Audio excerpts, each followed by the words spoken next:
하나님은 사모하는 자에게 은혜를 주신다고 하셨으니까 이 시간에요 말씀을 들을 때 사모하시길 바랍니다.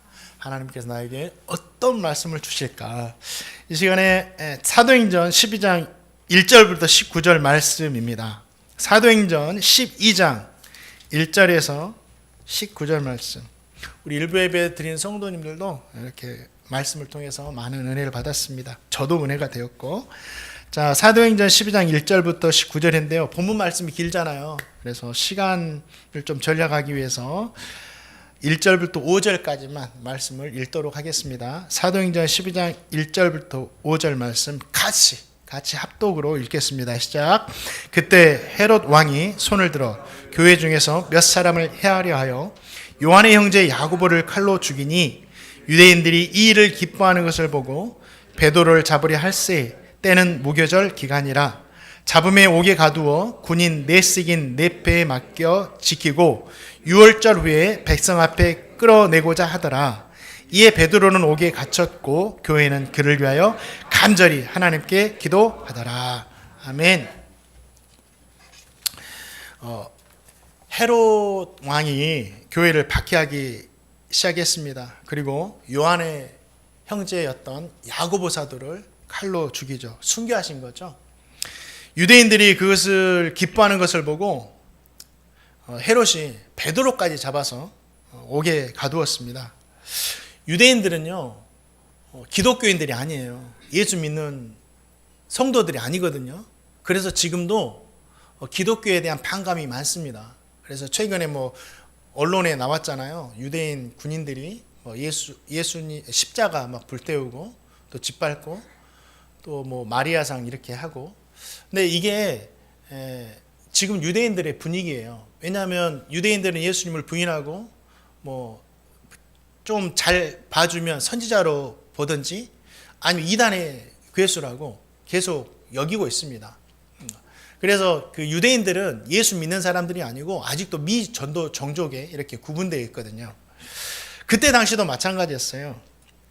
유대인들이 예수님을 싫어했습니다. 그래서 헤롯이 성도들을 박해하자 그렇게 기뻐한 거예요.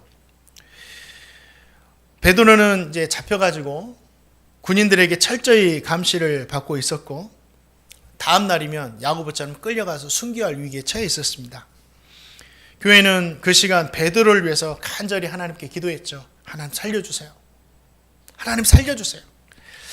그 밤에 하나님께서 그 기도를 들으시고 천사를 보내서 베드로를 감옥에서 나오게 하십니다. 초자연적인 하나님의 역사였죠. 베드로는 요한의 어머니 마리아의 집으로 가서 그곳에서 기도가 있는 성도들을 만나게 되죠. 오늘 19절까지 말씀이 내용입니다. 오늘 말씀을 통해서 저와 성도님에게 주시는 귀한 신앙의 교훈도 있고 은혜가 있습니다. 자, 한 절 한 절씩 살펴보겠습니다. 사도행전 12장 1절과 2절 말씀, 나에게 주시는 말씀이에요. 나에게 주시는 말씀으로 같이 읽겠습니다. 시작.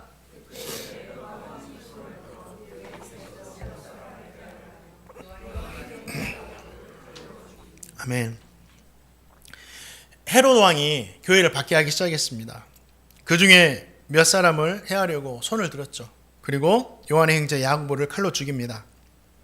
야고보 사도는 예수님의 제자였어요. 주님을 사랑했고 복음을 위해서 살던 사도였습니다. 그 누구보다 교회를 잘 다니던 사람이었고 예배를 열심히 드렸던 사람이었고 복음을 생명 다해 전했던 사람이었고 헌신했던 사람이었고 믿음이 정말 좋은 사람이었습니다. 그런 야고보가 순교를 당하신 겁니다. 야고보가 죽은 뒤에 헤롯은 유대인들이 기뻐하는 것을 보게 됩니다. 이를 본 헤롯이 유대인들이 더 기뻐함을 주고자 또 유대인들에게 더 인기를 얻고 싶어서 베드로를 잡아서 옥에 가두어 버립니다. 헤롯은 교회를 박해한 이유가 종교적인 이유가 아니었어요. 군중들에게 인기를 얻고 싶은 이 정치적인 이유 때문이었습니다. 옥에 갇힌 베드로를요 놓치지 않기 위해서 16명이나 되는 군인들이 조를 짜서 이렇게 철저하게 지켰습니다. 그뿐 아니라 베드로를요 쇠사슬에 묶었어요. 감옥문을 철저하게 파수꾼들을 시켜서 지켰고 성문도 잠가버렸습니다. 다음 날이면 이제 베드로는 백성들 앞에 끌려나갈 상황이었죠. 야고보가 이미 순교를 했기 때문에 베드로에게도 같은 일을 당할 수 있는 상황이 된 겁니다. 교회 입장에서 보면 그날 밤은 가장 힘들고 어려운 밤이었죠. 믿음의 성도들은 그 상황 가운데서 무엇을 했습니까? 기도했어요. 기도를 했습니다. 사랑하는 성도님들, 우리는 여기에서 한 가지를 잊지 않아야 돼요. 믿음으로 사는 성도들에게, 야고보, 베드로였죠. 여러 성도들이었죠. 믿음으로 사는 성도들에게도 어려움이요 멈추지 않고 계속해서 찾아올 수 있다라는 거예요. 고통이 찾아올 수 있고요. 심하면 오늘 보세요. 죽음까지도 찾아올 수 있는 거예요. 믿음으로 살아도. 좀 무서운 말일 수 있지만 정말 신앙생활 하시다가 빨리 천국 가시는 분들도 참 많이 만나봤습니다. 왜 이런 일이 일어날까? 그런 생각이 들기도 해요. 그런데 믿음으로 사는 성도들에게도 이런 어려움들이 찾아올 수 있는 거예요. 어떤 분에게는요 질병이 찾아올 수도 있고 원하지 않지만 사업에 막힌 일들이 막 일어날 수도 있는 거고 열심히 하는데 잘 안 되는 거예요. 하나님을 정말 신실하게 섬겼다라고 평가하는 욥을 한번 생각해 보시기 바랍니다. 그 누구보다 하나님을 지극정성으로 섬기는 사람이었어요. 자녀들에게도 신앙교육을 철저하게 시켰던 사람입니다. 그런데도 인간이 겪을 수 있는 가장 큰 고통을 세 가지나 겪잖아요. 자녀를 다 잃고 재산을 다 잃고 마지막에는 건강까지 잃어버려요. 어려움이 찾아왔다고 해서 우리 성도님들 잘 들으셔야 돼요. 어려움이 찾아왔다고 해서 믿음이 없다는 뜻은 절대 아니에요. 고난을 당한다고 해서 하나님께서 버렸다는 뜻도 아닙니다. 여기에서 중요한 건 뭐냐면 성도들에게, 믿음으로 사는 성도들에게 어려움이 찾아올 수 있지만 그 어려움은 끝이 아니다라는 거예요. 이걸 우리는 믿어야 돼요. 오늘 말씀을 보면 베드로가 옥에 갇히잖아요. 쇠사슬에 매었고 군인들이 지키고 있었습니다. 다음 날이면 끌려나가서 순교할 그런 상황이 놓이게 된 거예요. 사람의 눈으로 보면 모든 길이 막혀 있어요. 되는 일이 없는 거예요. 바로 그 순간 하나님께서 누굴 보내세요? 천사를 보내십니다. 이건 동화 이야기가 아니에요. 하나님 천사를 보내세요. 그리고 쇠사슬이 풀어지게 하시고 옥문을 열어주시고 베드로를 그 자리에서 건져주셨다라는 거예요. 하나님은요 성도님들의 어려운 중에 일하시는 분이세요. 도와주시는 분이세요. 그래서 성도들에게 어려움은 끝이 아닌 거예요. 하나님이 일하시기 때문에. 우리 성도님들에게도 믿음으로 살지만 어려움이 있을 때 하나님께서 일하셔서 도와주시는 그 은혜가 있기를 주님의 이름으로 축원드립니다. 그렇다면 우리 한번 생각해 봐야 돼요. 그러면 순교한 야고보 사도는 뭐냐? 야고보 사도가 순교했다고 해서 하나님께서 야고보 사도를 버리신 건가요? 아무것도 하지 않고 계신가요? 아니에요. 하나님께서 베드로에게는 감옥에서 구원을 얻도록 일을 하셨고 야고보 사도에게도 더 큰 일을 하셨어요. 어떤 일을 하셨느냐? 순교의 자리에서도 믿음을 지키도록 일하셨다라는 거예요. 믿음을 지켜주셨다라는 거예요.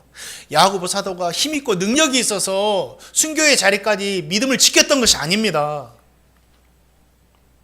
하나님의 일하심은요 모두에게 똑같은 방법으로 일어나지 않습니다. 그렇다고 해서 우리 성도님들 한번 생각해 보세요. 야고보 사도가 순교 후에 어디 갔을까요? 주님 만나겠죠. 하나님을 만나겠죠. 하나님을 만날 때 야고보 사도가 왜 그랬냐고 원망했을까요? 아니에요. 오히려 하나님 이 어려움의 순간에도 제가 믿음을 지킬 수 있도록 저를 도와주셔서 감사하다고 제가 그래서 하나님을 만나게 됐다라고 오히려 저는 야고보 사도가 감사했을 것입니다. 저도 주님 만나는 날 그 감사가 있을 거예요. 하나님 정말 이 세상 가운데 딴 길 가지 않고 제가 믿음을 지키며 살 수 있도록 도와주셔서 감사하다고. 그 지키심이 있었기 때문에 제가 이 자리에 있었다라고. 그것이 야고보 사도에게 했던 하나님의 일하심이었어요. 저와 성도님은 보통 살아나는 것만, 문제가 해결되는 것만 하나님의 일하심이고 은혜라고 생각하기 쉽죠. 문이 열리고 병이 낫고 길이 열리는 것만 하나님의 일하심이라고 생각을 해요. 물론 그것도 하나님의 일하심이죠. 은혜입니다. 저도 그 일하심과 은혜를 위해서 성도님들을 놓고 기도하고 있는 거예요. 그러나 성경은 또 다른 하나님의 일하심이 있다, 은혜가 있다라고 우리에게 말해 주시는 거예요. 끝까지 믿음을 지키는 것이 하나님의 일하심이며 은혜예요. 믿음을 지킬 수가 없는 상황이에요. 도대체 신앙생활할 수 없는 상황임에도 불구하고 아무리 봐도 그래도 끝까지 믿음을 짓고 신앙생활할 수 있는 것이 뭐예요? 하나님의 도와주심이에요. 일하심이에요. 이게 은혜입니다. 죽음 앞에서도 주님을 부인하지 않는 것, 순교의 자리에서도 예수님을 붙드는 것, 그것이 하나님의 도와주십니다. 하나님은요, 야고보 사도가 순교의 자리에서도 믿음을 지키도록 도와주셨다라는 거예요. 하나님 지금도 우리를 향해서 일하고 계셔요. 우리 성도님들, 우리가 진짜 신앙생활하기 얼마나 편합니까? 귀한 것이 무엇인지를 잘 모를 때가 있어요. 더 막 갈구하고. 그런데 우리가 지금 예배하는 것, 우리가 말씀 보는 것, 모여서 가정 예배 드리는 것, 기도하는 것, 이것이 얼마나 소중한지 아세요? 하고 싶어도 못하는 사람들이 있으니까. 지금 우리 바로 옆 동네 중국이 그래요. 중국 소식 들으셨나요? 뉴스 보셨나요? 기독교 TV에 나온 기도 제목 보셨나요? 중국에는 교회가 두 가지가 있습니다. 삼자교회가 있고 가정교회가 있어요. 삼자교회는 중국 정부의 지도를 받는 교회예요. 목사님들이 설교문을 다 작성하고 중국 당부에 제출을 하고 검열을 한 후에 오케이 사인하면 그걸로 설교를 하는 겁니다. 그러니까 사회주의에 대한 비판하는 말을 절대 못해요. 성경에 사회주의에 대해서 반대하는 일이 있다면 그거 설포 못합니다. 철저하게 중국 정부의 통치를 받아요. 그래서 그게 무슨 교회냐. 하나님의 말씀을 말씀되게 선포해야지. 그러면서 삼자교회가 아니라 가정교회가 일어났어요. 그런데 가정교회는 중국 정부에서 인정하지 않아요. 불법입니다. 중국은 18세 이상 아니면 정교 못 갖게 돼 있어요. 정교를 가지고 예배 드리면 불법이에요. 잡혀가요. 그리고 중국은 허가된 장소, 교회라는 그 장소에서만 예배 드릴 수 있어요. 가정에서 예배 드리는 거 불법이에요. 직장에서 모여서 신우회 예배 드리는 거 불법입니다. 다 잡혀가요. 그래서 가정교회가 핍박을 당하고 있는데 최근에 교회가 다 해산됐어요. 선교사님들 20년 동안 막 선교했지만 모든 재산 몰수되고 추방됐습니다. 가정교회 지도자들 다 잡혀가지고 감옥에 있어요.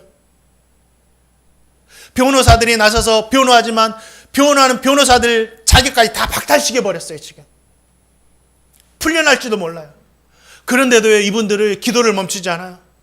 예배를 멈추지 않아요. 신앙을 멈추지 않아요. 숨어서라도 예배를 드리고 있습니다. 우리가 지금 이렇게 예배하고 마음껏 하나님을 영광 돌릴 수 있는 것을요, 진짜 감사하게 생각하셔야 돼요. 그런데 우리 중국 성도님들이 믿음을 지키는 것이 중국 성도님들의 믿음이 좋아서 지키는 것이 아니에요. 하나님이 지켜주시니까, 하나님이 중국 땅에서도 지금도 여전히 일하고 계시니까. 사랑하는 성도님들, 우리의 삶에도요 어려움이 찾아옵니다. 그러나 그 어려움이 끝이 아니에요. 하나님이 일하시기 때문에 건져주시고 열어주시고 지켜주시고 도와주시기 때문이에요. 그렇기 때문에 우리 성도님들도 어떤 상황이 있든지, 어떤 우리 인생의 깊은 밤을 지나고 있든지 우리의 믿음을 지키도록 하나님께서 일하고 계신다. 우리의 상황이 역전되도록 하나님께서 일하고 계신다. 이 믿음 가지고 살아가시는 제가 우리 성도님 되시기를 주님의 이름으로 축원드립니다. 우리 또 말씀 한 절 보겠습니다. 사도행전 12장 5절 말씀 같이 보겠습니다. 시작.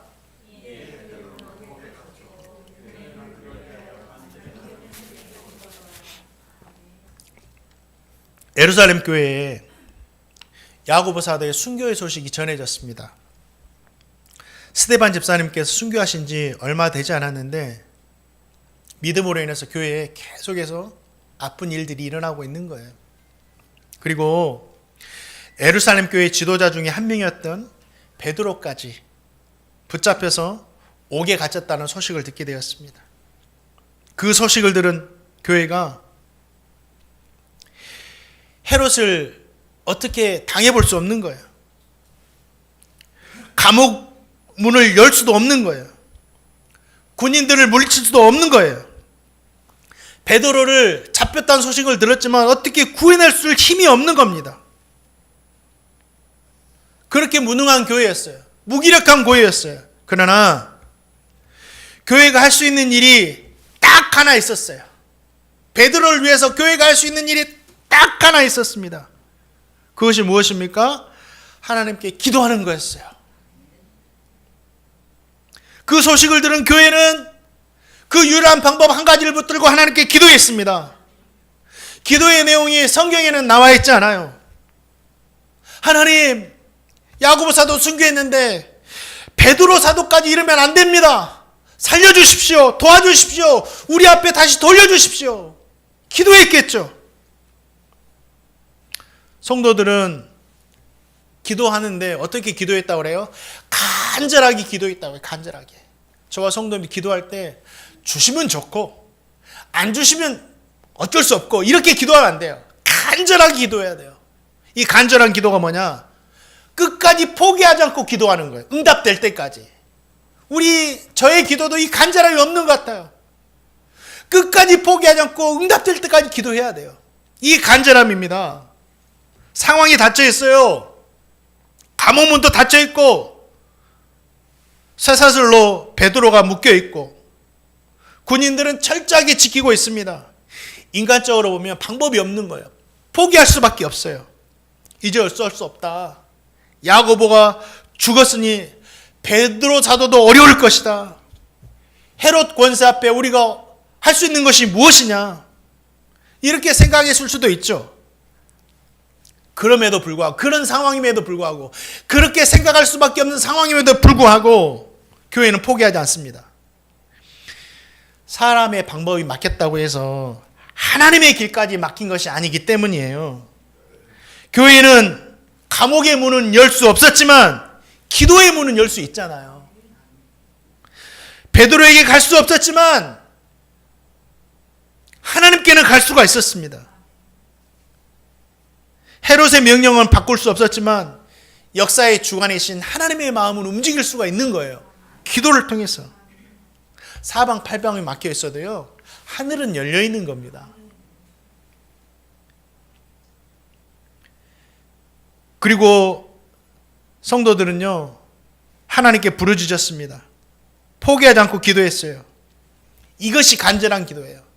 상황이 100% 막혀 있는 것 같아도 포기하지 않고 끝까지 하나님께 매달리는 것, 이게 포기하지 않는 간절한 기도입니다. 내가 할 수 있는 것이 없을 때, 이제 진짜 다 되었다고 생각할 때, 그때 우리가 해야 하는 것은 기도다. 얼마나 감사해요. 세상 사람들이 이걸 몰라요. 기도가 있는지도 몰라요. 어떻게 해야 되는지도 몰라요. 그러나 우리는 알고 있잖아요. 할 수 있잖아요. 이게 얼마나 큰 은혜입니까? 기도는요, 하나님을 움직이는 거예요. 사랑하는 성도님들, 저 성도님도 막힌 상황을 만날 때가 있죠. 내 힘으로 해결할 수 없는 문제들 내 앞에 있을 수 있습니다. 사람의 말로 풀리지 않는 관계도 있죠. 노력해도 열리지 않는 길도 있습니다. 아무리 생각해도 계산해봐도 방법이 없는 순간이 있는 거예요. 그때 성도는 절망으로 끝나면 안 됩니다. 사람의 문이 닫혀 있을 때 기도의 문을 열어라.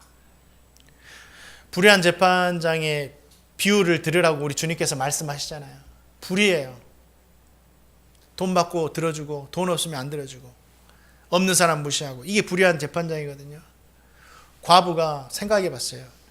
나의 억울함 풀어줄 수 있는 사람은 이 재판장밖에 없다. 불의해도. 그러면서 아침에도 찾아갑니다. 점심때도 찾아갑니다. 저녁에도 찾아갑니다. 다음날 찾아갑니다. 그 다음날도 찾아갑니다. 불의한 재판장이 어떤 생각이에요? 오늘 안 들어주면 내일도 나를 와서 귀찮게 할 것인데, 그래서 원한을 풀어준 거예요. 불의한 재판장도 끊임없이 간구하는 이 여인의 이 원한을 풀어주는데, 하물며 밤낮 간구하는, 간절히 기도하는 너희의 기도일까 보냐 말씀하셨어요. 이게 간절한 기도입니다. 또 간절한 기도는요, 하나님만 붙드는 기도예요. 하나님만. 교회가요, 헤롯을 붙들지 않았습니다. 베드로를 지키는 군인들도 붙들지 않았어요. 교회는 오직 하나님만 붙들었어요. 왜냐? 베드로를 살리실 수 있는 분 누구예요? 하나님이심을 믿었기 때문이에요. 간절한 기도는요, 오직 성도가 하나님을 붙드는 거예요. 정답이 하나님께 있고 응답이 하나님께 있고 길이 오직 하나님께 있음을 믿기 때문이에요. 그래서 하나님만 붙드는 거예요. 성도는 하나님만 붙들어야 돼요. 여러 가지 일을 하지 말라는 것이 아니에요. 여러 가지 일을 하는 중에 하나님만 붙들어라. 이 모든 것을 통해서 하나님이 역사하신다. 이 믿음 가지라는 거예요. 마가복음 10장에 보면 맹인 바디메오가 나와요. 앞을 못 보죠. 귀는 열려 있어요. 예수님의 소식을 많이 들었습니다. 어느 날 갑자기 웅성웅성 사람들이 합니다. 예수님이 지나가신다. 맹인 바디메오가 저런 기회를 만난 겁니다. 예수님만 만날 수 있다면 나도 고침받을 텐데 어디 있는지 계신지는 안 보이잖아요. 그래서 소리를 지른 겁니다. 다윗의 자손 예수님, 나를 불쌍히 여겨 주십시오. 얼마나 소리를 크게 질렀을까요? 어디 계신지 모르니까, 예수님 들어야 되니까, 예수님 놓치면 이제 나는 끝나니까 사람들이 너무 소리 지르니까 조용히 하라고, 너같이 연약하고 부정한 사람이 만날 뿐이 아니다고, 조용히 하라고 여러 사람들이 이야기를 해요. 그런데 바디메오가 어떻게 해요? 그 사람들 말에 의기소침했나요? 아니에요. 사람들이 자기를 주관하지 못하거든요. 자기를 주관하지 못하는 사람들이 1000마디 100마디 해도 자기의 영향가가 없는 거예요. 효과가 없는 거예요. 효력이 없는 거예요. 무시하는 거예요. 오직 주님께만 있다. 더 큰 소리를 지릅니다.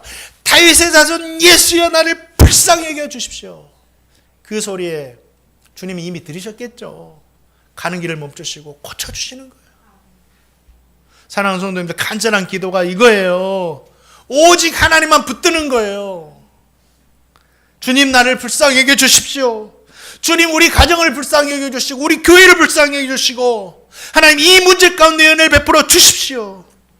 사랑하는 성도님들, 저 성도님 모두도 오직 하나님께 응답이 있다고 믿는다고 한다면 오늘 끝까지 하나님만 붙들고 간절하게 기도하시는, 응답될 때까지 제가 되고 우리 성도님 다 되시기를 주님의 이름으로 축원드립니다. 우리 마지막 말씀, 가장 중요한 말씀이에요. 자, 사도행전 12장 7절 말씀 같이 한번 읽어봅니다. 시작.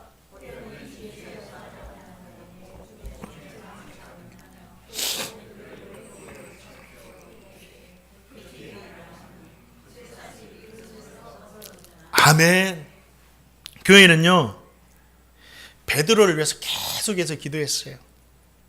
그 기도를 들으신 하나님은 천사를 보내셨습니다. 그리고 잠자는 베드로를 깨우시고 묶여있는 것을 풀어주시고 옥문을 열어주시고 지키던 군인들의 눈을 가려주시고 성문을 여셔서 베드로를 꺼내주십니다. 베드로는요, 이 모든 것이 환상인 줄 알았어요. 그러겠죠. 그런데 정신을 차려보니까 자기가 옥에 누워있는 것이 아니라 거리 한복판에 서 있는 거예요. 멀쩡한 모습으로. 그때 주님께서 천사를 보내서 나를 꺼내주셨구나, 이걸 깨달은 거예요. 이걸 깨달은 베드로가 마리아의 집으로 갔습니다. 그리고 그곳에서 자신을 위해서 기도하고 했던 사람을 만나죠. 하나님은요, 우리 성도님 잘 들으셔야 돼요. 하나님은 진짜 방법이 없을 때, 내가 할 수 있는 것이 단 1%도 없을 때, 그때는요 천사를 통해서 일하십니다. 이걸 믿으셔야 돼요.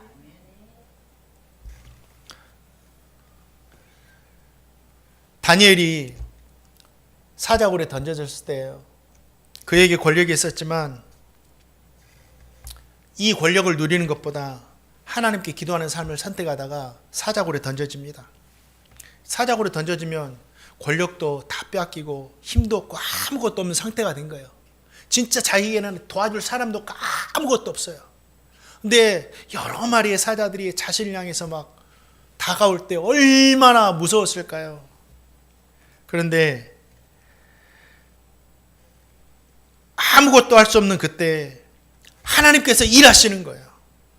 그래서 다니엘이 뭐라고 고백합니까? 다니엘서 6장 22절 말씀에 나의 하나님이 이미 그의 천사를 보내어 사자들의 입을 봉하셨으므로 사자들이 나를 상하지 못하게 했습니다. 이 고백을 하는 거예요. 다니엘이 할 수 없으니까, 다니엘에게 할 수 있는 능력이 1%도 없는 그 상황이 되니까 하나님께서 천사를 보내셔서 사자들의 입을 막으심으로 말미암아 그를 도와주신 거예요.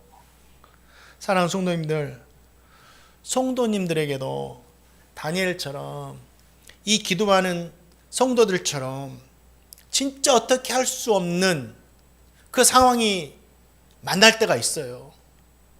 힘이 없을 때가 있는 거예요. 그런 상황에서 우리는 뭘 해야 돼요? 기도하는 겁니다. 그때 성도님들이요, 뭔가를 하려고 애쓰고 힘쓰지 않아도 돼요. 하나님 다 아시거든요. 그때는요, 우리 하나님께서 천사를 통해서라도 역사해 주신다. 이 은혜가 기도하는 우리 성도님들에게 나타나기를 주님의 이름으로 축원드립니다. 베드로를 이렇게 꺼내 주실 때 군인들의 눈을 가려주시고 길 밖에까지 나가시잖아요. 지금도 이런 일들이 일어나요. 탈북에서 한국으로 넘어온 탈북민들 이야기 들어보니까 믿음 있는 분이셨어요.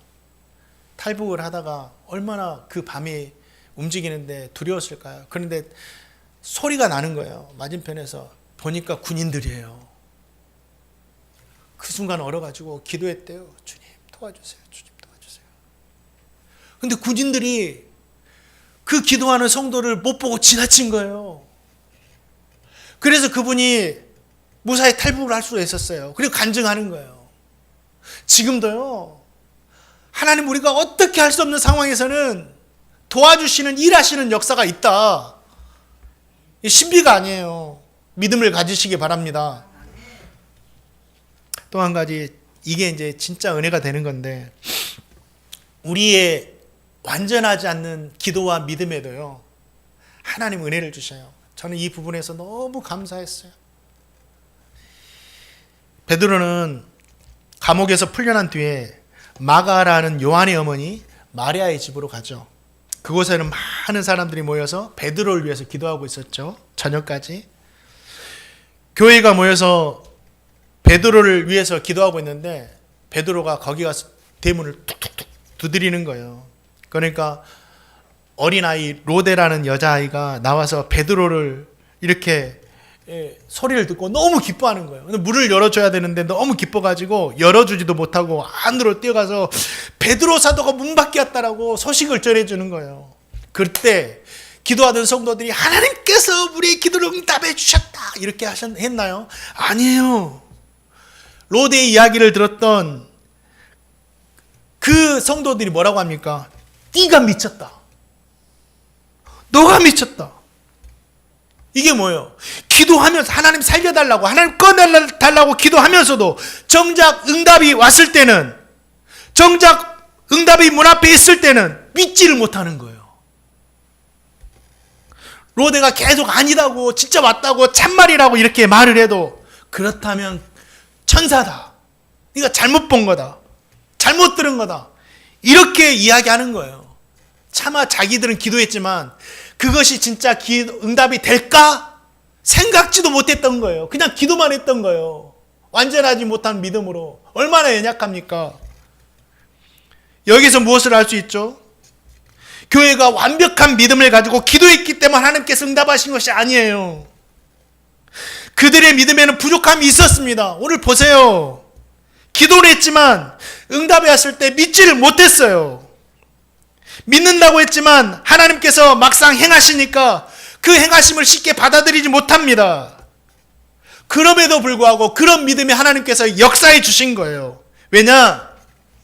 기도의 응답은 우리의 믿음에 크게 달려있지 않아요. 기도를 들으신 하나님께 능력이 있기 때문에 우리에게 은혜를 주시는 겁니다. 물론 저와 성도님이 믿음으로 기도해야 돼요. 그러나 우리의 믿음이 언제나 완벽하진 않습니다. 기도하면서도 흔들릴 때가 얼마나 많아요. 저도 그래요. 기도하면서 염려할 때가 있어요. 죄송합니다.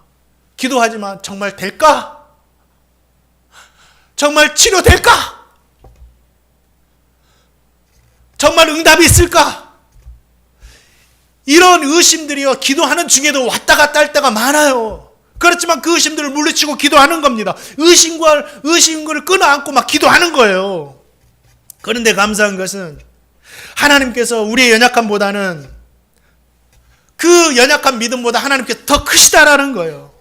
하나님은 부족한 믿음으로 드리는 기도도 외면하지 않으시고 응답해 주시는 분이세요. 하나님은 작은 믿음의 기도에도 응답하시는 분이세요. 이것이 하나님이 우리에게 주시는 가장 큰 은혜인 줄 믿습니다. 사랑하는 성도님들, 완전하지 않아도 돼요. 완전한 사람이 어디 얼마나 있겠어요. 하나님께 응답이 있다, 이 믿음만 있으면 돼요. 하나님, 내가 기도할 때 들어주신다, 이 믿음만 있으면 됩니다. 겨자씨만한 믿음만 있어도 되는 거예요. 성도님에게도 기도 제목이 있죠. 일에 대한 기도 제목, 가정, 신앙, 건강, 자녀, 여러 가지 기도 제목이 있을 거예요. 저에게도 있어요. 저에게도 일에 대한 기도, 저도 일을 하잖아요. 교회를 위한 기도 제목, 성도들 위한 기도 제목. 제 일이니까 제가요, 반신 많이 하면서 기도해요. 끊임없이. 하나님, 우리 교회가 일부 예배 드리는데 성도보다 빈자릿수가 많아요. 하나님, 저의 연약함이에요. 저의 부족함인 것 같습니다. 늘 제 자신을 막 자책해요. 어떻게 할까요? 정답이 잘 보이지 않습니다. 하나님, 그러나요, 하나님 은혜가 필요해요. 빈자리보다는 성도들이 더 많았으면 좋겠어요. 그 기도하는 거예요. 제 일이니까. 하나님, 우리 성도들 중에요, 아픈 성도들이 있어요. 저에게 능력이 없어요. 하나님의 능력인 걸 믿어요. 우리 성도들 중에 길이 막혀 있는 성도들이 있어요.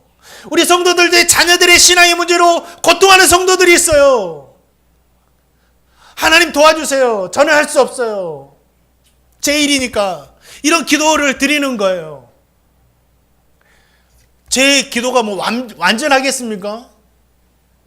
제가 완벽한 믿음을 갖고 있겠습니까? 목사이지만 그렇지 못해요. 늘 끌어안고 기도해요. 마음감이 교차하면서. 그러나 오늘 말씀을 통해서 저는 또 다시 한번 하나님의 은혜를 발견합니다. 아, 기도의 응답은 나의 믿음에 크게 있는 것이 아니라 하나님께 있구나. 그래서 기도하는 겁니다. 사랑하는 성도님들, 우리 교회의 기도를 들으시고 우리 성도님들이 하는 기도를 들으시고 놀라울 정도로, 믿질 못할 정도로, 내가 미쳤다 할 정도로, 말할 정도로 응답해 주시는 그 은혜가 우리 성도님의 삶 가운데 있기를 주님의 이름으로 축원드립니다. 네, 우리가 기도하는데, 어려움을 위해서 기도하는데요, 우리 성도님들, 나만 어려움이 있는 게 절대 아닌 거예요. 제가 우리 목사님들 만났거든요. 겉으로는요, 목사님들 얼마나 깔끔하게 보입니까? 정장 입고 넥타이 매고, 그래도 바른기 가려고 애쓰고 힘쓰시잖아요. 근데 목사님들 들어보니까 교회 우리 단독 건물이 있어요, 교회가. 그런데 이제 코로나 전에 막 열심히 하다 보니까 부흥을 했대요. 주일학교가 막 100명 이상 막 모이고 너무 기뻤대요. 근데 코로나 탁 터지고 3년이 지나고 나서 지금까지 회복하려는데 회복이 안 됐는데 10명도 안 모인대요. 우리 노회장 하시는 분은 저희 그러다 박 목사님, 우리 교회는 올해부터 주일학교가 없어졌어. 단독교불이 있어요. 한 100평이 넘는 교회에. 열심히 하지 않아서 그런 게 아니에요. 그러면서 저는 나만 이런 문제가 있는 것이 아니구나. 근데 이 문제로만 가지고 있으면 안 돼요. 뭘 해야 될까요? 간절하게 기도해야 돼요. 믿음을 가지고. 그러면 저는 분명히 믿습니다. 오늘 말씀 보세요. 완전하지 못한 기도에도 하나님 천사를 통해서 역사해 주셨다. 은혜를 주셨다. 믿지 못할 정도로 하나님께서 응답하셨다. 기대하시기 바랍니다. 우리 교회에 하나님께서 은혜 주실 줄 믿습니다. 우리 성도님의 삶에도 하나님 은혜 주실 줄 믿습니다. 기도하는 모든 성도님들 하는 일 가운데 하나님께서 놀랍게 채워주시는 역사가 이번 한 주간에도 경험되기를 주님의 이름으로 축원드립니다. 말씀을 맺습니다. 믿음으로 사는 성도들에게도 어려움은 찾아올 수 있다. 그러나 그 어려움이 끝이 아니고 그 어려움 가운데 하나님이 일하시기 시작하신다. 우리는 그 일하심을 믿고 기도하자. 기도하면 우리가 힘이 없을 때 하나님 천사를 통해서도 일하시고 하나님 우리의 연약한 기도를 들으시고 분명히 응답해 주신다. 이 믿음 가운데 하나님의 은혜 가운데 살아가시는 먼저는 제가 되고 우리 성도님 다 되시기를 주님의 이름으로 축원드립니다. 우리 여기에 모인 우리 2절입니다.